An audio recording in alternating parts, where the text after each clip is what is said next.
Hello, Packers fans, wherever you may be. It's time for another edition of the Pack Attack Cast, brought to you from fans for fans. We're very excited to be back with you today with another update. Sorry we did not have an afternoon video about training camp notes. I had a minor medical procedure, but everything is fine, and we are ready to get back into day 12 for training camp.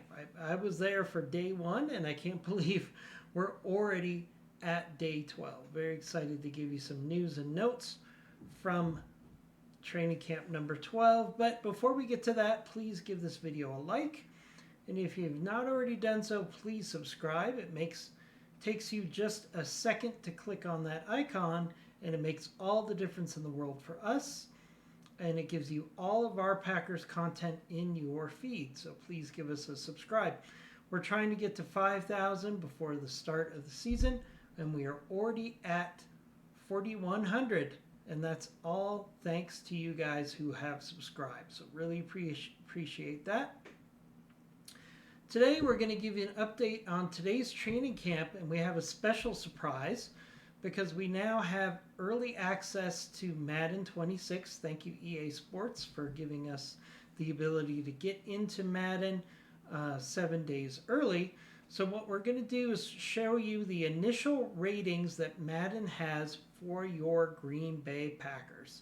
So if you've been curious about what Madden has to say about the Packers, we're going to have that for you after we go through our practice notes here. So our practice notes for week 12, for day 12, the Packers had a very short practice today, a little over an hour, probably due to some giving the veterans some rest before they go into the preseason game on Saturday. And also there are some injured players that probably limited how much they could do in practice today. So let's start out with the injured players here. First of all, Packers safety Xavier McKinney could miss the preseason with a calf injury he suffered yesterday. The All-Pro said on a side interview he doesn't expect to play during the preseason. So McKinney didn't feel like this was a major issue. My guess would be if it was the regular season, he would play, but they're trying to give him some practice rest. So don't expect to see Xavier McKinney in any of the preseason games. It wouldn't surprise me if he was back in practice next week, since this is just a calf injury.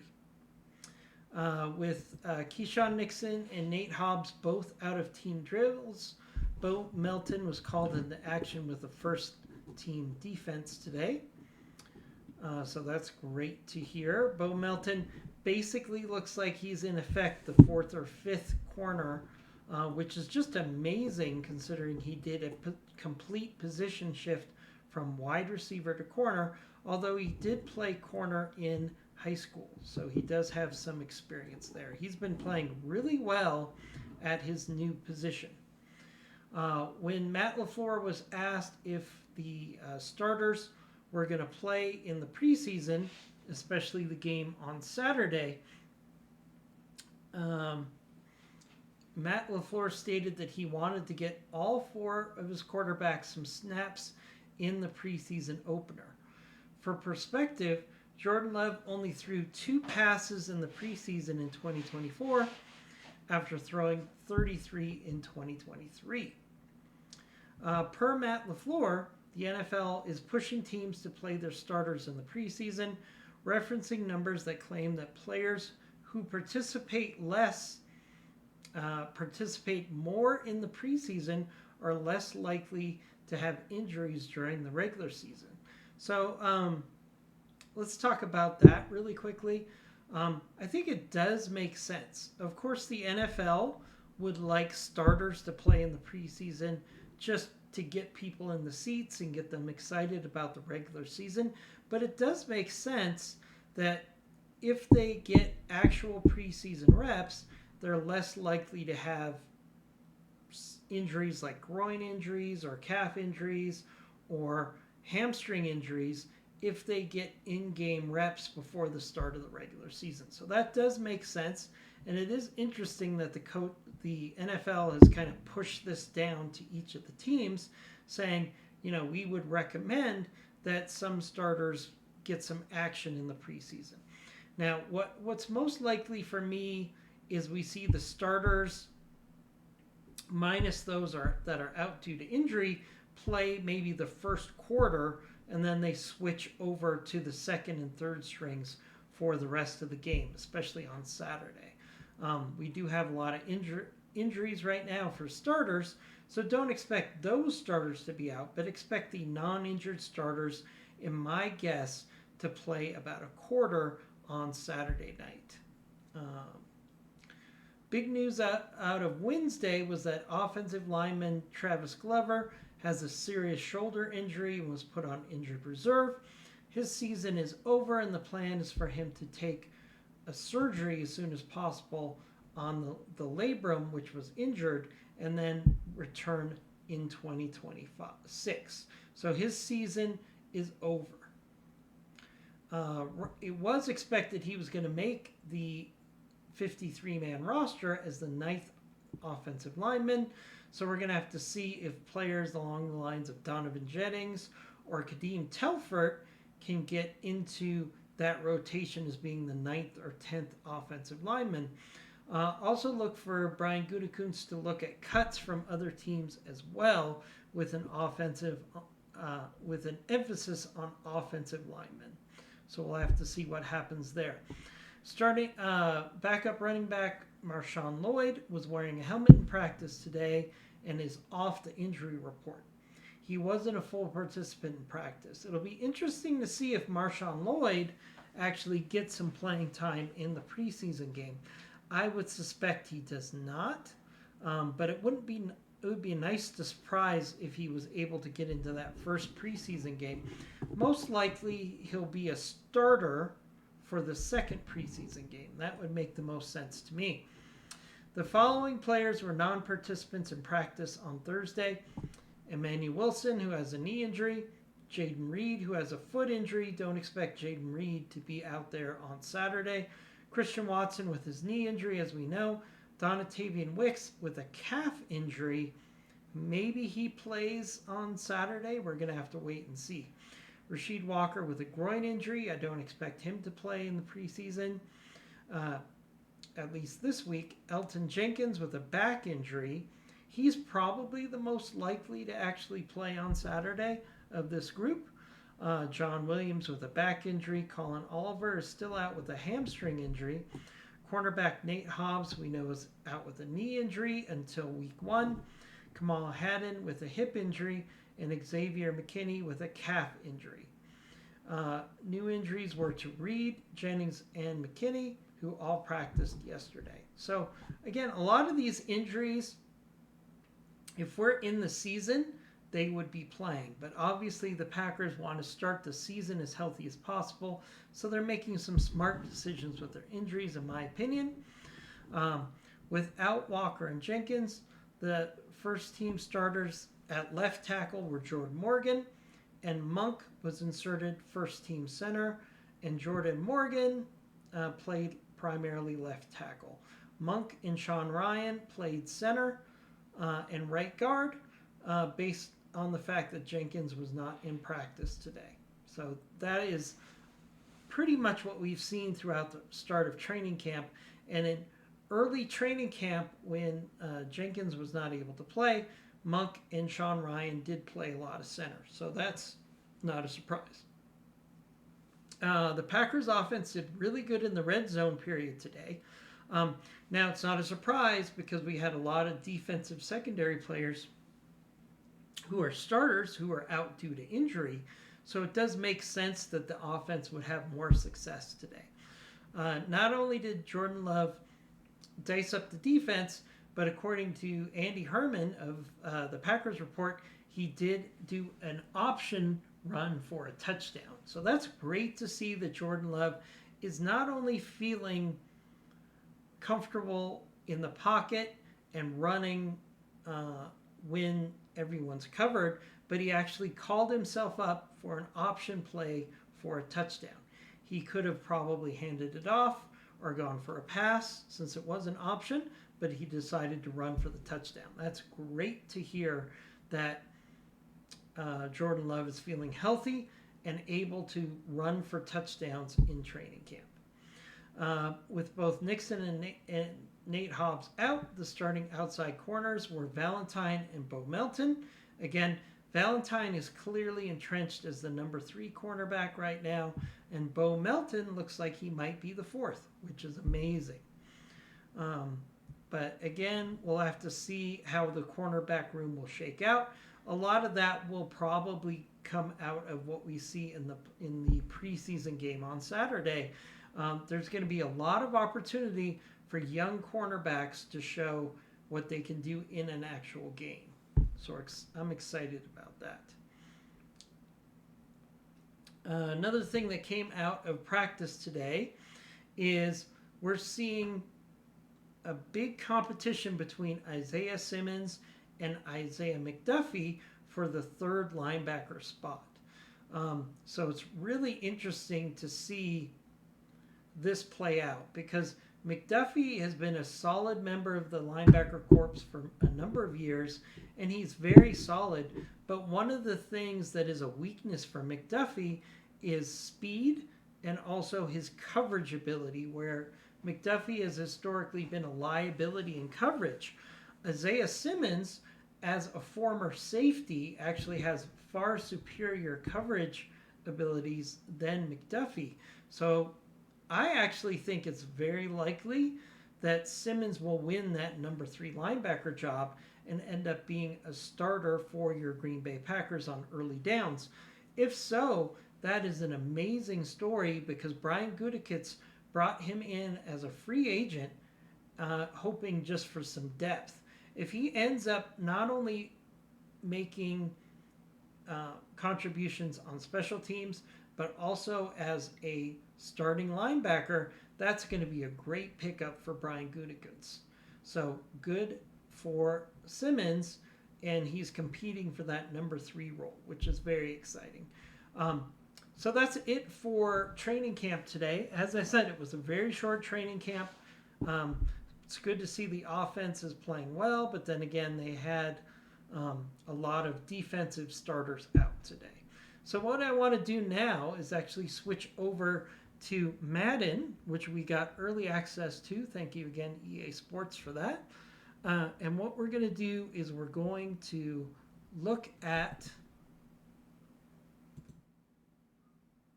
Madden 26's rankings for your Green Bay Packers. Just got this hot off the press. They released access to this about 5 hours ago. So let's take a look at your Green Bay Packers according to Madden. Hold on, switching screens. All right, so here we go.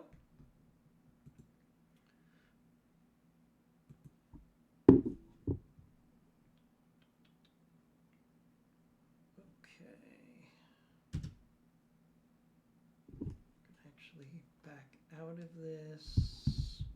Sorry about that. Okay, so we're going to back out of this. Of course, my controller is not working here. All right, so let's go use our keyboard controls here. And I was very excited to get early access to Madden to try to see where our players stand relative to the rest of the NFL compared to Madden. So we've got Rasheed Walker. He's got an 80 ranking. That's higher than he got last year. Aaron Banks, 75 ranking. Again, higher than what he got last year. Elton Jenkins at center is coming out as 87 overall. Very good ranking for Elton Jenkins. Jordan Morgan is projected, according to EA Sports, to be the starting right guard at 75 overall. Zach Tom, 87. And what I love here is Tucker Kraft in Madden 2025 was only given a rating of 68, but now he's given 79, which is a significant improvement of his rankings. Like to see that. Jaden Reed at 81. Jacobs at 90, which is a significant bump over where he was last year. Love to see that. Jordan Love at 83, which is about where he was last year, if I'm not mistaken. Musgrave at 72. And we have Romeo Doubs at 79. Those are your starters. Let's look at our defensive starters. Again, per Madden. They give Bullard a higher rating at safety over Eric Williams, so he's slotted in as a starter.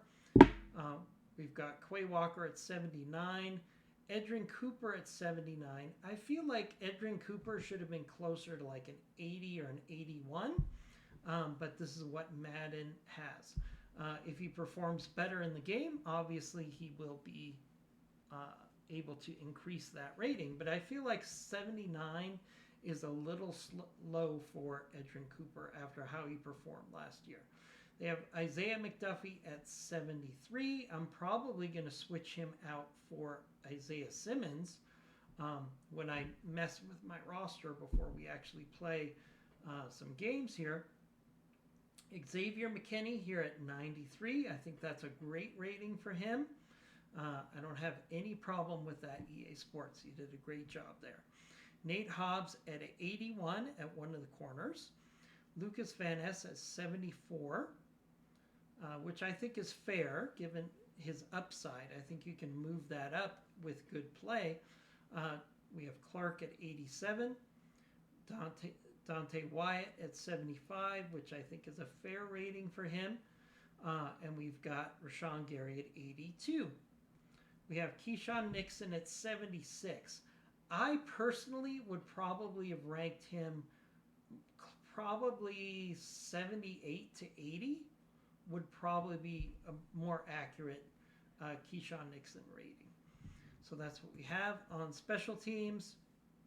McManus gets a 77. Whalen gets a 73. And we have Hardman as our kick returner and punt returner at 85. So that's what we have for your Green Bay Packers. Now what I want to do is we're going to go back here. We're going to manage the team. I'd like to look at the depth charts here to give you, of course, some of the rookies that are not necessarily being listed here. So we've got, let's look at wide receivers. Packers. Okay. And let's look at running backs for the Green Bay Packers first.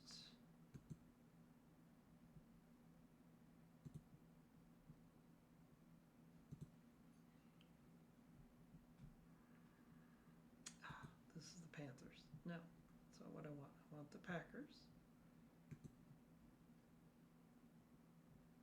Keep switching. Really wish my controller was working right now.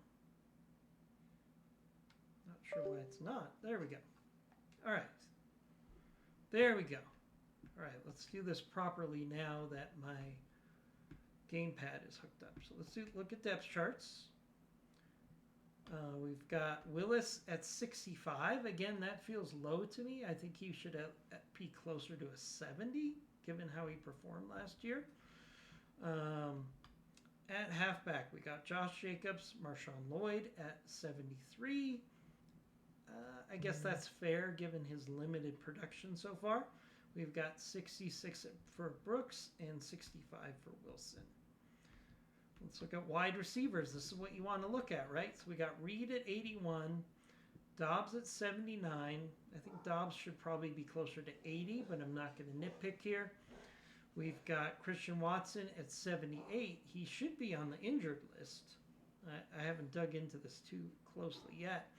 We got Matthew Golden at 76, Wicks at 75, Hardman at 74, Bo Melton at 72. I'm going to probably switch his position to cornerback once I dig into this roster a little bit more. Let's look at the cornerbacks, actually. Cornerback. We've got Hobbs at 81, Nixon at 76, Valentine at 74. I think those are reasonable. Then, of course, we have McKinney at 89 if he ended up playing as a corner. Bullard and Williams. So as you can see, so what I'm going to do, I just wanted to show you what Madden thought about the Green Bay Packers. Overall, I think their ratings are fair. There's a couple I would disagree with. Sorry, my dogs are going crazy. And on that note, let's go ahead and end this episode. And we'll say go Pack Go. We'll be back tomorrow. Tomorrow we're going to look at the Jets for our preseason matchup. As always, go Pack Go. God damn it.